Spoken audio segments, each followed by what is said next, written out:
হ্যাঁ গাছ লাগাইছি এখন ধরে নাই। মিষ্টি কুমড়া হচ্ছে আমার পছন্দের সবজির মধ্যে একটি। পেঁয়াজ পাতা কাঁচামরিচগুলো দিচ্ছি। আজকে পছন্দের একটি সবজি রান্না করবো, এই যে মিষ্টি কুমড়া। মিষ্টি কুমড়া হচ্ছে আমার পছন্দের সবজির মধ্যে। হ্যাঁ গাছ লাগাইছি এখন ধরে নাই। কি দিয়ে রান্না করবো জানেন? এই যে পেঁয়াজের পাতা, ধনিয়া, পেঁয়াজ, রসুন এগুলো তো আছে, কাঁচামরিচ। তারপর হচ্ছে এই যে পুকুরের বড় মাছ দিয়ে মিষ্টি কুমড়া বড় বড় করে ভাজা করে রান্না করবো। দেখবেন কত মজার একটি রান্না হবে। আমি না এইভাবে মিষ্টি কুমড়া রান্না করলে না আমার শ্বশুরদের পরিবারে অনেক ভালো খাইতে, বুঝছেন? কাঁচা মিষ্টি কুমড়া এইভাবে রান্না করলে অনেক মজা হয় দেখবেন। এই যে বড় বড় করে কাটছি, বুঝছেন? মাছও বড় রাখছি আর কুমড়াও বড় রাখছি, হয়ে গেছে। এটা তরকারিতে না আমি রসুন একটু বাড়াই দিই, বুঝছেন? কিপটামি করি না, আরে কিপটামি করলে মজা হবে না। আমার কাটাকাটি শেষ, এইভাবে এগুলা ধুয়ে ফেলবো। এবার কাজে কাজে জীবন তেনা তেনা হয়ে গেল। আল্লাহ, আমার এই চালনিটা না সুন্দর করছে না? চালনিটা 40 টাকা দিয়েছি, বুঝছেন? আরে ফেলের ভালো করছে।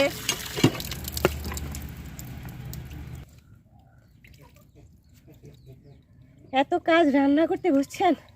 মানে কাটা বাছা রান্না করতে দেরি হয় না, কিন্তু কাটা বাছা করতে অনেকটা সময় লাগে না? আর একটু কাটাকাটি বাকি আছে। সব কিছু রেডি, বুঝছেন? একদম সব কিছু রেডি। এবার আগুন দিয়ে দিচ্ছি। আগে ভাজিটা করে নিই। হ্যাঁ, মাছে হলুদ লবণ মিক্স করি। এই যে মিক্স করতেছি। আমি মাছ ভাজা করলে হলুদ একটু বাড়াই দিই, বুঝছেন? কালারটা সুন্দর আসে আর কি।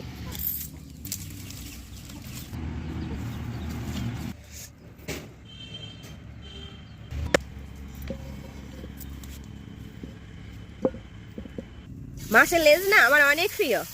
আমার আম্মা হচ্ছে আমার জন্য, আমি বাড়িতে গেলে বড় মাছ যদি রান্না করে না, আমার আম্মা বউদেরকে বলবে লেজটা একটু বড় করে কাটো আমার মেয়ের জন্য। মাছের মাথা যত বড় হোক আর পিস যত বড় হোক, মাছটা যত বড় হোক, বুঝছেন? আমি লেজটা ছোট হইলো, লেজটা আমার খুব ভালো লাগে। আমার আম্মাও জানে আমার জন্য সবসময় লেজটা রাখি দিবে, বলবে যে এটা আমার মেয়ের জন্য, বুঝছেন?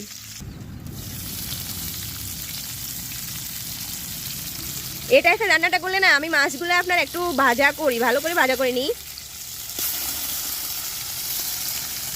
1 ফিট ভালো করে হয়েছে না, 1 ফিট ভালো করে হয়েছে, আর 1 ফিট ভালো করে এভাবে ভাজি করে নিব। হয়ে গেছে। এবার কুমড়াগুলো দিয়ে দিই। এই যে মাছগুলো এক পাশে আনি, এবার কুমড়াগুলো এক পাশে দিই, ভাজি করে নিব। হালকা ভাজি করবো, কুমড়া বেশি ভাজা করতে হবে না।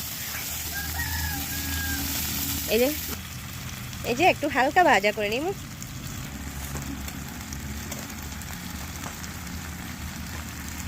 এবার কড়াইটা নামাই নিচ্ছি, বুঝছেন? রান্না করতে কতটা কেয়ার করে রান্না করতে হয়। একটা ফ্যান নামাইতেছি, আর একটা ফ্যান তুলে দিব।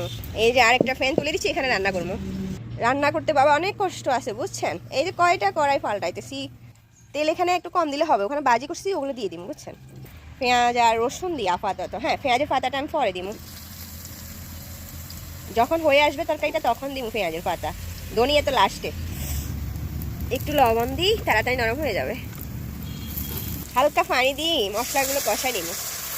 মিষ্টি কুমড়াতে হলুদ কম দিলে ভালো, বুঝছেন? এমনিতে তো মিষ্টি কুমড়া হলুদ হলুদ থাকে, কালারটা ভালোই। কাঁচামরিচটা একটু বাড়াই দেবেন, যার জন্য জালের গুঁড়িটি একটু কম। মাছ আর মিষ্টি কুমড়ার তরকারিটাতে আমি একটু মশলা বাড়াই দিই, বুঝছেন? ভালো একটা গ্রান লাগে খাইতে, ভালোই লাগে। এবার এগুলো কষানো হয়ে গেছে না, আমি আপনার মিষ্টি কুমড়াটা আগে দিই না, মাছটা নিচে পড়ে গেলে আবার ভেঙে যাওয়ার সম্ভাবনা থাকে। মিষ্টি কুমড়াটা আমি রান্না করলে না, বুঝছেন, রান্না করার সময় না আমি অনেক সচেতনতা অবলম্বন করি, বুঝছেন? যে রান্না করি ফেলাই হয়ে গেল না, অনেকটা সময় আমি রান্নার পিছনে সময় দিই, বুঝছেন? ঢাকনা দিয়ে একটু ঢাকি দিব, বুঝছেন? এগুলো একটু কষানো হলে এরপর মাছটা দিব। এই যে কুমড়াগুলো কষানো হয়ে গেছে, এবার মাছগুলো একটু পানি দিয়ে আগে। হ্যাঁ, জল লাগবে তো।